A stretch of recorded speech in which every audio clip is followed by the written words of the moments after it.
नमस्कार, वाइल्ड छत्तीसगढ़ में आप सभी का स्वागत है। मैं हूं आपके साथ सिमरन मिश्रा। प्रधानमंत्री नरेंद्र मोदी की अध्यक्षता वाली सुरक्षा संबंधित कैबिनेट समिति सीसीएस ने पहलगाम आतंकी हमले के मद्देनजर बुधवार को कठोर कदम उठाते हुए सिंधु जल संधि को स्थगित करने, पाकिस्तानी नागरिकों के वीजा रद्द समेत कई निर्णय लिए हैं। सीसीएस की बैठक के बाद विदेश सचिव विक्रम मिस्री ने सरकार के फैसलों की जानकारी साझा की। दक्षिण कश्मीर के पहलगाम में आतंकी हमले के बाद सुरक्षा मामलों की कैबिनेट समिति सीसीएस की बैठक में कई बड़े फैसले लिए गए हैं। विदेश सचिव विक्रम मिस्री ने एक प्रेस कॉन्फ्रेंस को संबोधित करते हुए प्रधानमंत्री की अध्यक्षता में सीसीएस की बैठक की जानकारी दी। उन्होंने बताया कि सीसीएस ने पहलगाम में हुए आतंकी हमले की कड़ी शब्दों में निंदा की और पीड़ितों के परिवार के प्रति गहरी संवेदना व्यक्त की और घायलों के शीघ्र स्वस्थ होने की भी कामना की। इसके साथ ही सीसीएस ने पाकिस्तान के खिलाफ कड़े कदम उठाते हुए 5 अहम फैसले लिए हैं। सीसीएस की बैठक में हुए 5 अहम फैसले। पहला, 1960 की सिंधु जल संधि को तत्काल प्रभाव से स्थगित रखा जाएगा जब तक कि पाकिस्तान विश्वसनीय और अपरिवर्तनीय रूप से सीमा पार आतंकवाद के लिए अपने समर्थन को त्याग नहीं देता।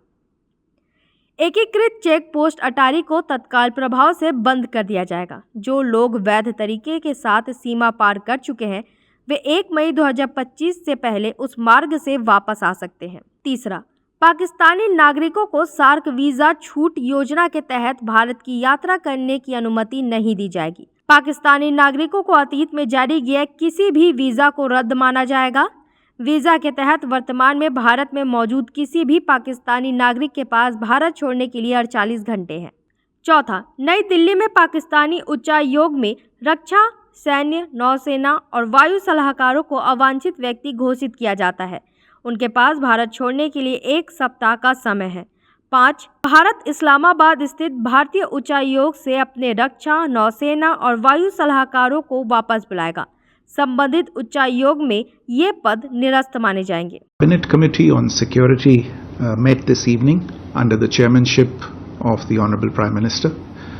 The CCS was briefed in detail on the terrorist attack on 22nd April 2025 in Pahalgam in Jammu and Kashmir, in which 25 Indians and 1 Nepali citizen were killed. A number of others sustained injuries.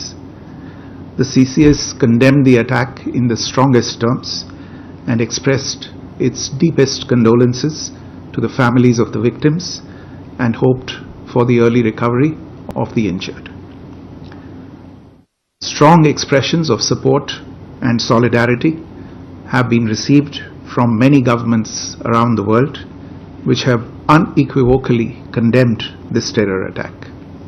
The CCS recorded its appreciation for such sentiments, which reflect zero tolerance for terrorism. मिस्री ने कहा कि CCS ने समग्र सुरक्षा स्थिति की समीक्षा की और सभी बलों को उच्च सतर्कता बनाए रखने के निर्देश दिए। संकल्प लिया गया कि इस हमले के अपराधियों को न्याय के कटघरे में लाया जाएगा और उनके प्रायोजकों को जवाबदेह ठहराया जाएगा। तहव्वुर राणा के हाल के प्रत्यर्पण की तरह भारत उन लोगों की तलाश में निरंतर प्रयास करेगा जिन्होंने आतंकवादी कृत्यों को अंजाम दिया है या उन्हें संभव बनाने की साजिश रची है। पहलगाम में पर्यटकों पर हुए आतंकी हमले के बाद प्रधानमंत्री आवास पर सुरक्षा मामलों की कैबिनेट कमेटी सीसीएस की बैठक हुई। प्रधानमंत्री नरेंद्र मोदी ने इस बैठक की अध्यक्षता की। बैठक में केंद्रीय गृह मंत्री अमित शाह, विदेश मंत्री एस जयशंकर, वित्त मंत्री निर्मला सीतारमण, रक्षा मंत्री राजनाथ सिंह और राष्ट्रीय सुरक्षा सलाहकार अजीत डोभाल सहित कई शीर्ष अधिकारी भी शामिल हुए। यह बैठक 2.5 घंटे तक चली। पहलगाम की बैसन घाटी में मंगलवार को हुए आतंकी हमले में 26 पर्यटकों की मौत हो गई जबकि 17 पर्यटक घायल हैं। आतंकियों ने हिंदू पर्यटकों को निशाना बनाते हुए गोलीबारी की। आतंकी हमले के बाद बुधवार सुबह से सेना से लेकर एनआईए, पुलिस और अन्य एजेंसियां अलर्ट मोड में हैं। ड्रोन और हेलीकॉप्टर से चप्पे चप्पे पर निगरानी करते हुए आतंकियों की तलाश की जा रही है। बैसरन घाटी में हुए हमले में शामिल 2 स्थानीय आतंकियों की पहचान कर ली गई है। 2 पाकिस्तानी आतंकियों की भी पहचान हुई है। मंगलवार को आतंकियों ने करीब 20 मिनट तक AK-47 से गोलीबारी की थी। स्थानीय आतंकियों के नाम आदिल अहमद ठाकुर और आसिफ शेख बताए जा रहे हैं।